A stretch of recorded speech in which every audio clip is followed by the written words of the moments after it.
Magandang araw mga kaibigan. Bigyan natin ng reaction opinion itong post ng Philippine Star. Ahead of the trillion peso march on Sunday, Defense Secretary Gilbert Teodoro Jr. warned that individuals calling for a withdrawal of support from the government could be arrested and charged. Sabi, no? So, ano na lang ang pwede mong isigaw? Tingnan natin, people who reacted. 10,000 people nag-react. 7,000 tumatawa. 1,300 ang galit. 2,200 lang ang nag-like. So, around more than 80% ang hindi naniniwala or galit kay Secretary Teodoro. So, maalma ang taong bayan sa pahayag na ito. Magbasa tayo sa mga comments. Hazel Green Sordilla, support sa mga kawatan, ganun ba? Marcy Cosboy, nagkaupaw lang kang animala ka, upaw, kalbo. Amparo Dental Clinic, the trillion peso march is not an anti-government rally, it is an anti-corruption rally. Kaya nga trillion peso march eh.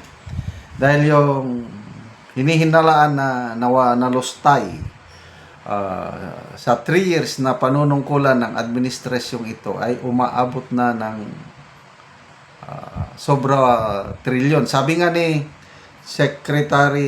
former DBM Secretary Butch Abad, makaabot na ng 2 trillion ang mga budget insertion itong 3 years ng administrasyong ito.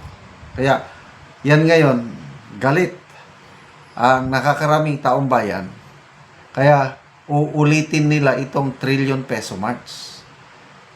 Nung una, September 21. O, ngayon, pangalawa, Bonifacio Day. Baka mas madami na ito. I don't know kung gaano kadami. Yung iglesia, estimate is 650,000. I don't know kung aabot ba ng 500,000 itong mag-gather ng trillion peso march. Malaking grupo ito. Pinangunahan ng simbahang Katoliko. I think mga Protestant sasama rin. Iba pang denominasyon sasama rin.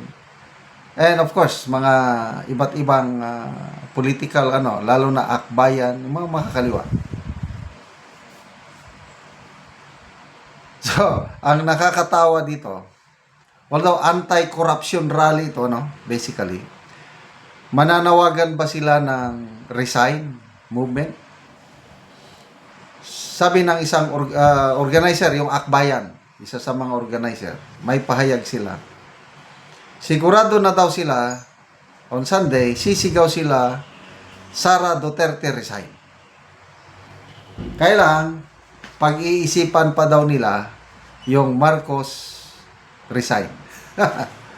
Ayos So, itong pahayag ni Secretary Teodoro, medyo may konting kaibahan sa pahayag ni Ombudsman Remulla dahil kay Ombudsman Remulla, binabati ko siya ni Attorney Guanzon.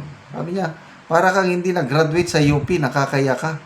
Anong kasalanan ng tao kung magsisigaw siya ng Marcos resign? Ganun lang. Marcos resign, Marcos resign. Sabi niya ng Ombudsman Boying Remulla, pwede daw siyang makulong. So, hinamon na sila ni Attorney Topacio.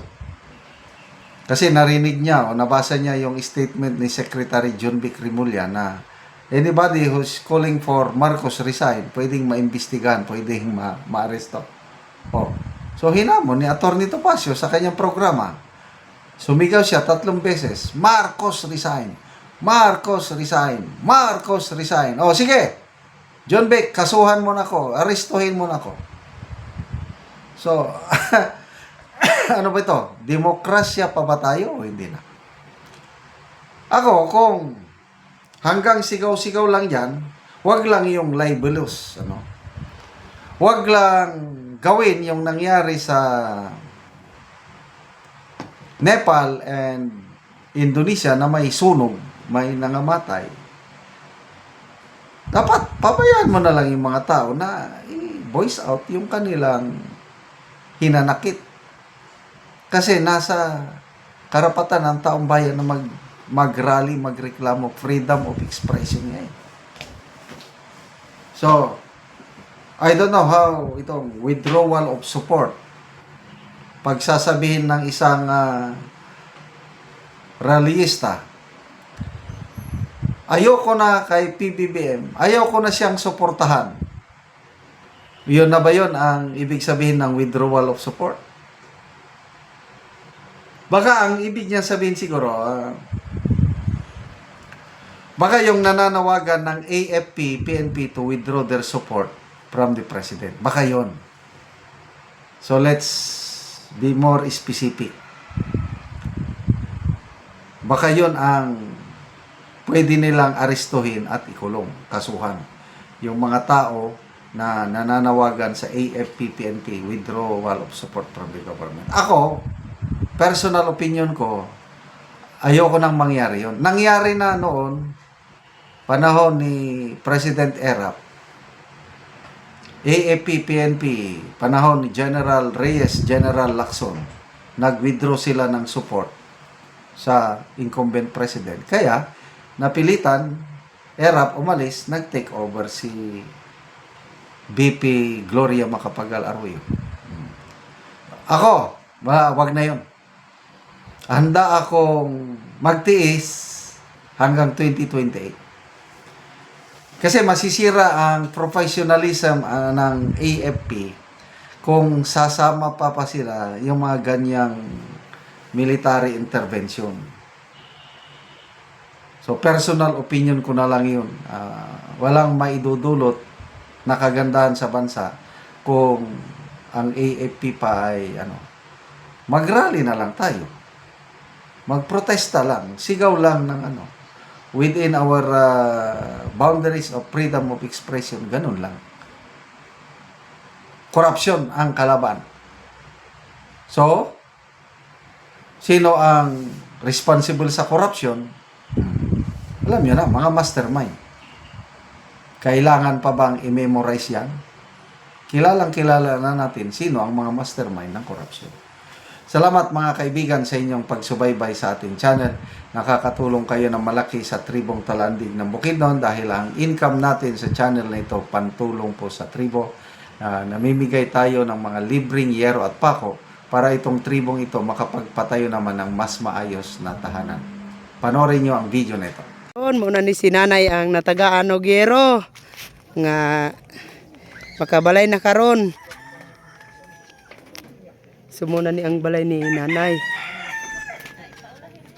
Karon mosulod ko sa balay ni nanay. Sumuna ni ang balay ni nanay sa natagaan namo og yero. Sumuna ni ang iyang gipuy-an. Oh. Makita gyud nato ang kahimtang ni nanay. Nga kuan na gyud kaayo ang iyang yero. Lisod na gyud. Kay tanan na gyud kanang buslot. Mga dako na gyud kaayo buslot ang balay ni nanay. Oh. Luoy gyud kaayo si nanay ining iyang balay. Itong makita nga grabe gyud. Kining diri dapit si Lupin. Pila na ni katuig imong balay nanay? Pila na nanay? 23 na katuig. 23 na katuig. So natagaan na ka nanay og gero, so makatop na ka. O, dagan salamat. Ano gid ang itsura sa balay ni nanay. So magpuli na si nanay og atop. Itabangan ra si nanay sa iyang anak.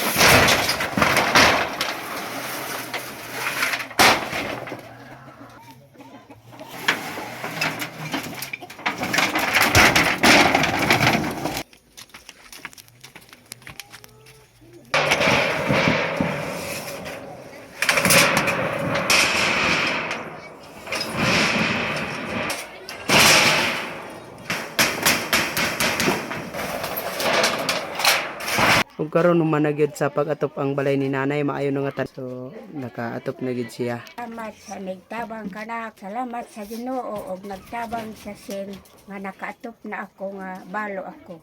Oo, pila na katuig nanay imong pagkabalo? 23 na. 23 na katuig. So pila na imong edad? 70 na. 70 na. So nagpasalamat si nanay sa Ginoo og sa nagtabang daw sa iro nga natabangan siya labi na nga 70 na ang iyang edad ug usa sad siya kabalo. Salamat kay nanay. Salamat sad. So nindot kaayo na ang balay ni nanay di na pareha ganina.